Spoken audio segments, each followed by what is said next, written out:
Hello, my lovely subscribers. I have not sat down and talked in a while, and today's video is pretty exciting because I've not filmed this type of video in years. Literally, it has been years since I filmed a book vlog. So this past couple of months, I have finished 3 different books. Now, the genres of these books are not usually what I go for. I'm usually into the romantic love story type books. I know, how cliche.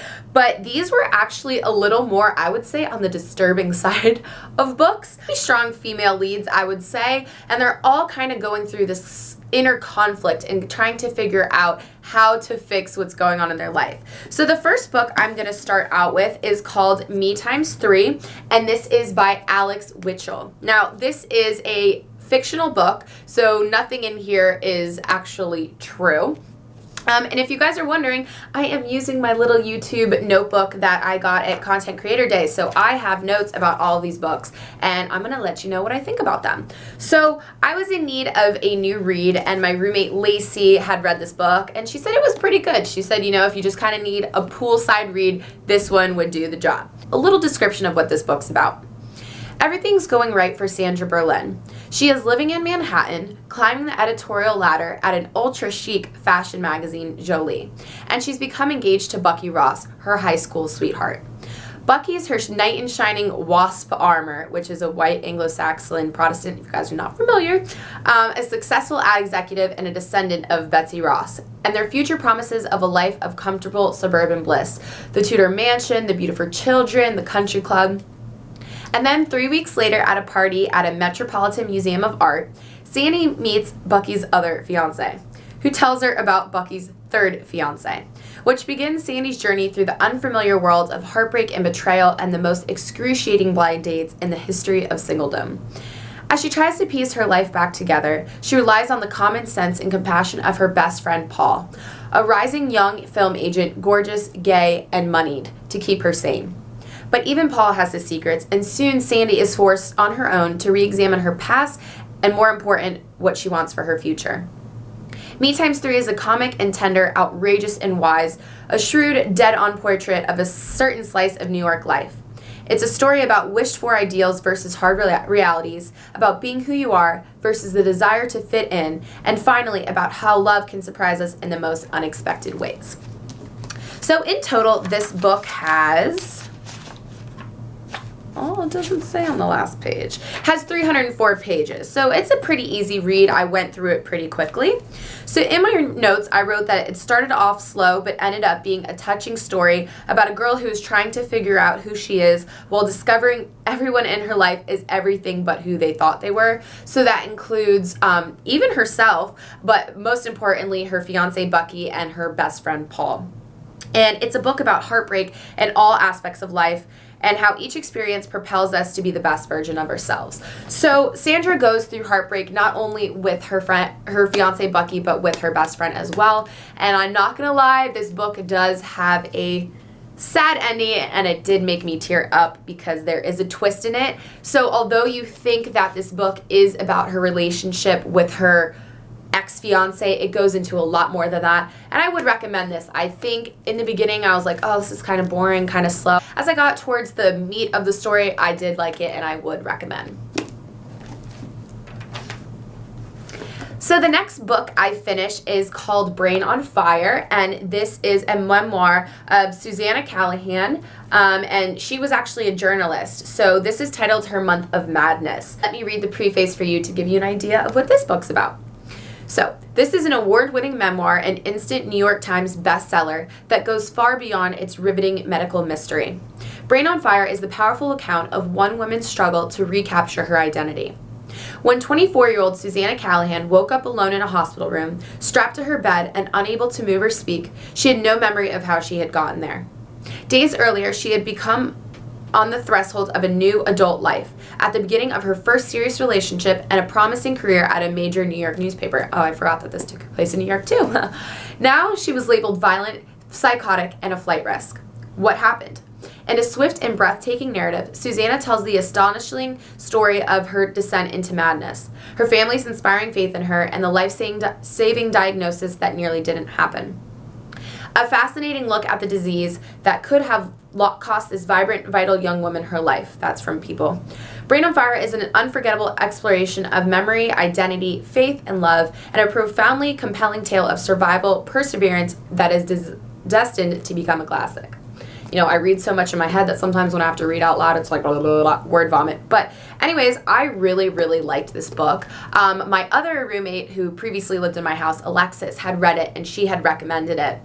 So when I was in need of, again, a new read, I picked this one up. Now, this book goes a lot quicker than, per se, the Me ×3. I was just speeding through this book. It was just so compelling and interesting and disturbing in some aspects that I was just able to quickly go through it. So overall, this book, like I mentioned, had great reviews. It's a New York Times bestseller, and it got a lot of publicity. So this is a well-known book that, you know, I think is very interesting for someone like myself in college to read, someone who's so young going through this kind of riveting journey of what's happening to her body. Like I mentioned, you don't know if she's bipolar, is she crazy, is she schizophrenic, what is going on in her life. So that's kind of why I read through it so quickly, because in a weird way, it's interesting reading about people who are going through these mental illnesses. And at times I was reading this and I'm like, oh my gosh, am I going crazy myself? Like, it actually made me kind of question some of my behavior. But you begin to understand that there is a bigger problem going on in her life, and it's not just about her behavior. It's about something that's going on internally that is causing her behavior. And of course, as you read the book, you end up finding out that it is something medical, and like it mentions in the preface, that a diagnosis almost doesn't happen. And as you read this book, you learn that a lot of people are going through the same thing she experiences, and sometimes these people are often misplaced and put into nursing homes or psychiatric wards when they're not actually crazy. So I thought that was actually pretty sad to think that there's illnesses that we don't really know about, that sometimes we detect them as some sort of behavioral problem when it's not that at all. So you do experience ups and downs with her and her family, and kind of how they all come together to help her rebuild her sense of self. And this is another book about strength and perseverance, and I would recommend this. This was a really, really interesting read, and if you're kind of into that sort of mind, behavioral patterns, what's going on in life, and just a journey overall as a self, I would recommend this book.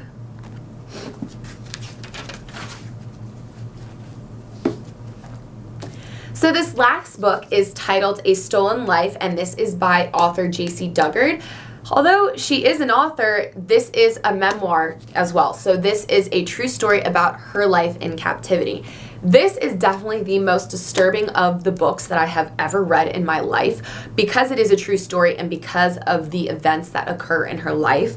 So this is another book suggested by my roommate. This was suggested by Rachel. She had read this, she really liked the book, and she thought I should check it out. So I did. So this is a true story about a girl who was abducted at the age of 11 in 1991, and she was held captive by her abductors, who was a wife and a husband. She was held in this backyard type of setting for 18 years. So in this book, she does not really have the best of an education, because she did have to self-teach herself. She never went to school. She never really had any sense of learning. So there are times where you can tell that she is uneducated, but the book is still well written and still very easy to read. So I really thought this book was disturbing because it is true, and because it's crazy to think that things like this actually happen, that there are such sick and twisted people out there who could hold an 11-year-old girl in captivity, watch her grow up, and begin this sort of life with her. If you read the book, you will know what I'm talking about. She does begin a life with her abductor, not by choice, but by force, by manipulation, by lies being told to her. So it's kind of this journey about this, how this young girl is trying to develop who she is while being told who she is from this husband and wife. The husband is sick and twisted and has abducted her to save other girls from being tortured and molested. It also contains some journal entries that she wrote. So this was 1993, so she was 13 in this book. So this was just very, very strange, and it makes you just kind of aware that these events do happen, and you just kind of always have to watch your back. So these were the 3 books that I read up in these past few months. Like I said, these are not usually the type of reads that I would usually gravitate towards. I like the romantic books. I like love stories. I'm a hopeless romantic, I guess I could call myself, even though I have really no romance in my life. Single, 2 years strong, but it's okay because I live through characters, don't we all? Please let me know if you enjoyed these book vlog type of reviews. I really enjoyed reading, and it's kind of sad that I have to consider reading a guilty pleasure, but being a full-time college student, I really don't have the time all that often to sit down and just dive myself into a book. So I was really proud of myself when I was able to finish up these 3. But I have done previous videos like this in the past. I do believe I have 2 other book vlogs. So I'll leave those links down below if you want to check that out. Please leave me your feedback. Let me know what your favorite books are, and let me know if you want to see more of these videos, because although I love producing content for myself, I usually film what I enjoy. I also want to film what all of you out there enjoy, because that is why you're subscribed to my channel. Am I right? Hope you guys are having an awesome month of October. I cannot believe it's finished, and until my next video, which will probably be at the end of the month, I will see you guys then. Bye. Mwah.